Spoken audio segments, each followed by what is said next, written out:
Whoa. I mean, great film. Thank you. So Really, much. really Thank you. good. Thank you. So let's start with your characters. Jason, I'll start with you. I play a character named Glenn Mills, who's a highly decorated sky devil. And he's a helicopter pilot who's on his way home from Vietnam, only to find out that we are going to Skull Island. And I'm not happy about it. You know, I'm thinking American cheeseburger, maybe a woman, you know, maybe a beer. But unfortunately, we're headed to this island, and I don't like it. Toby? I play Chapman, Major Chapman. He's a helicopter pilot from Hines, Mississippi. Has a wife and kid. Might not be married to her anymore, but it's by the by.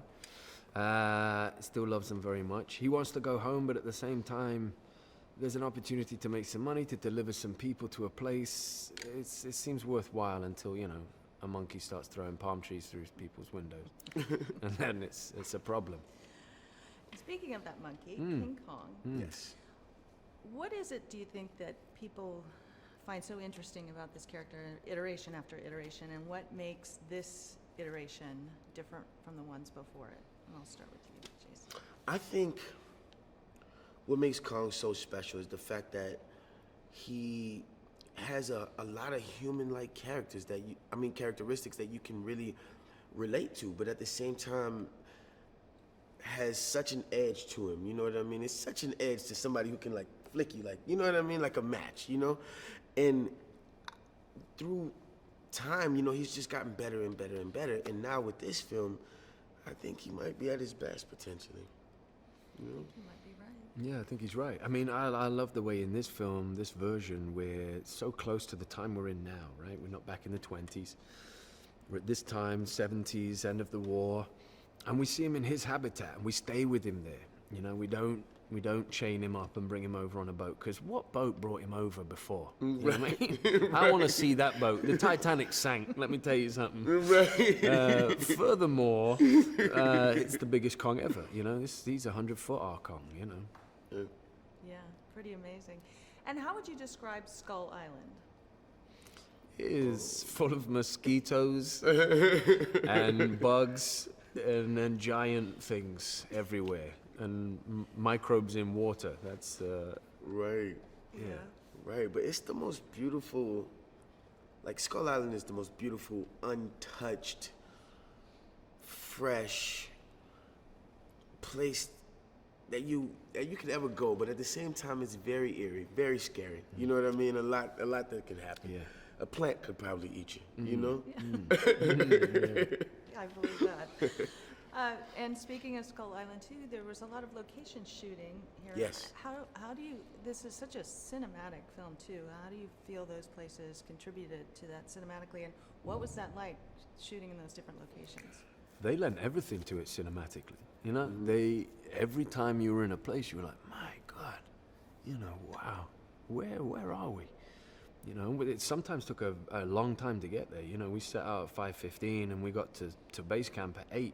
You know, we're traveling. We had to travel over some of those lagoon areas, especially the one where I watched Kong fight the squid. You know, it was a long journey. I remember we set out and it was almost dark, and we got back, it was dark, but the places were just awe-inspiring, incredible places. Yeah, they're so beautiful. Like, I don't know visually if I've ever seen anywhere as beautiful as Vietnam, but the way the entire island was put together, you know, like we got the best of every place that we went. We had some, like, the bamboo forest in Hawaii was very interesting to me. It's just, I don't know, the way that it was put together, like visually, it's beautiful. It's beautiful. And let's talk about this cast. Ha-ha. Aside from you two, there's some great other actors there, and you spent a lot of time together, Yes. obviously. So how was that? I had asked John Goodman about working with everyone. He said this is a group that you don't want to whine in front of, but he said they're a very creative group. So how was that, spending so much time with all these actors? It was incredible, especially at our level, to sit with John Goodman and Sam Jackson like here, and you just sit and you're like, do you guys like food? And they're like, well, we're people, you know, like, we're human beings, what are you talking about? And they're talking to you like a colleague, you know, you feel like a colleague of theirs, not, you know, a fan, you know, but it turns you into a fan. You're sort of sitting there and you're like, so do you like have hair? And you're looking at their hair and you're like, what am I talking about? Why am I being great? You know, amazing people. Yeah, working with this cast is like, it's really, really a real life dream come true. Like, as cliche as that may sound, like, everybody is among the elite. You know what I mean? Down to like Tien, who only, you know, has a small part in the movie. It's a major ensemble. Everybody's dope. Everybody's super chill, you know, but at the same time, I mean, we're a group of actors, so everybody got the jokes, you know what I mean? Everybody has great downtime. You know, we had Bree putting together some break-ins for us, you know, to do some pretty interesting things that we probably wouldn't have done alone. And it was a good time. Yeah. It was a good time. That's great. So, obviously, this is a big action film, but what do you hope people take away from seeing this film? I mean, like all those big journeys, you know, big journeys, Right. they're supposed to incite you to something that you may have going on in your existence, or something, a viewpoint of yours about something. And so, you know, although it's massive and exciting and fun, you're going to see, you know, King Kong giving you very emotional, gentle moments as well as enormous roars, etc. Right. You're going to feel like your life is part of that, you know, it's explained in this big, long, epic journey. Right, and also, to piggyback on what he said, I think it's interesting how when things are out of the norm, we choose to bash it or we choose to contaminate it in some sort of way. Or in this case, we try to kill it, you know? And you don't always have enemies until you pick up a gun. You know what I mean?